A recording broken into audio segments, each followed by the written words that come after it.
Salimullah college রুটে একজন ব্যবসায়ীকে পাথর মেরে কিভাবে হত্যা করলো জানোয়ারের বাচ্চারা। এই জানোয়ারের বাচ্চারা 2006 সালকে হার মানাইছে। তো প্রিয় দেশবাসী, প্রিয় ভাই বন্ধুগণ, আপনারা দেখতেছেন যে স্বৈরাচার সরকার যাওয়ার পর এখন 1 বছর হয় নাই, নতুন করে আরেকটা স্বৈরাচারের জন্ম অলরেডি হয়ে গেছে।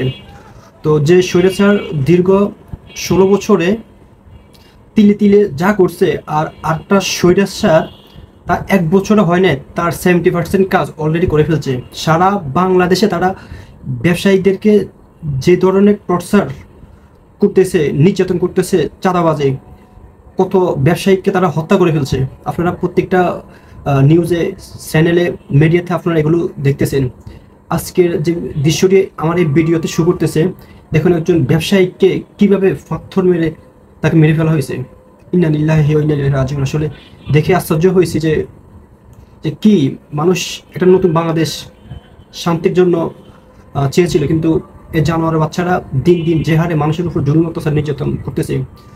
প্রিয় ভাই বন্ধুরা, আমরা যদি তাদের বিরুদ্ধে রুখে দাঁড়াতে না পারে, আগামী দিনও আপনাকেও করতে পারে, আমাকেও করতে পারে, এরকম দৃশ্য আপনিও দেখবেন। তবে আপনাদের এখন কি করা উচিত? আমাদের আগামী সংসদ নির্বাচনে এই জালেমদেরকে প্রতিহত করতে হবে। এই জালেমদেরকে আমরা যদি প্রতিহত করতে না পারি, এই জালেমরা আপনাদেরকে, আমাকে মারার জন্য তারা লাইসেন্স পেয়ে যাবে, কারণ তারা সরকারিভাবে তখন আপনাদেরকে হত্যা করবে। তো আসলে আমি যে ভিডিওটা আসলে দেখে আমার আজকে মানে বুধবারে ঘটনাটা ঘটেছে, কিন্তু আজকে মিডিয়া হয়তো আজকে এটা ভাইরাল করছে বা এটা নিউজ লাইনে দিয়েছে। তো সত্যি মানে আমি আশ্চর্য হয়েছি যে এরকম দৃশ্য আমি কখনো দেখিনি। এই প্রথম এতগুলো মানুষ, এত ওজন একটা পাথর এইভাবে একটা মৃত মানুষের গায়ের উপর মারতে পারে। ধরলাম এখানে একটা মানুষ জানোয়ার, বা তার সাথে বা যেটা হোক, টাকা নিয়ে হোক, যেটা নিয়ে হোক হয়েছে, কিন্তু আবার এই পার্থক্যটা যখন আরেকজন লোক তার গায়ের মধ্যে নিচে পড়ছে, তখন আমি আর নিজেকে কন্ট্রোল করতে পারি না যে এটা কিভাবে সম্ভব। মানুষ জানোয়ার যদি দেখতে চান, এই জানোয়ারের বাচ্চাগুলোকে দেখুন।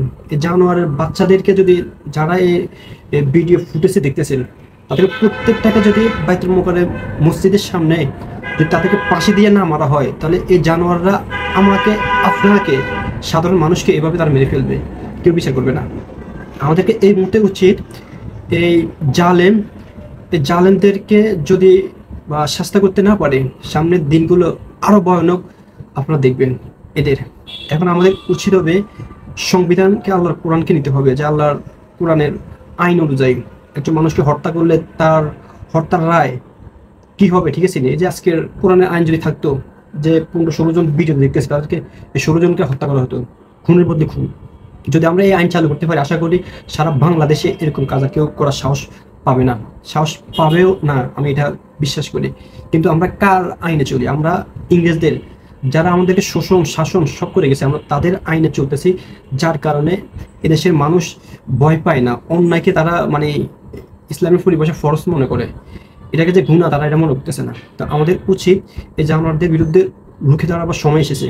ইনশাআল্লাহ আমরা আগামী সংসদ নির্বাচনে আমরা স্বৈরাচার মুক্ত এবং চাঁদাবাজ, দখলদারি, সন্ত্রাসীদেরকে রুখে দিব ইনশাআল্লাহ। তো আমি আর ভিডিওটা দীর্ঘায়িত করলাম না, সবাই ভালো থাকবেন, আল্লাহ হাফিজ।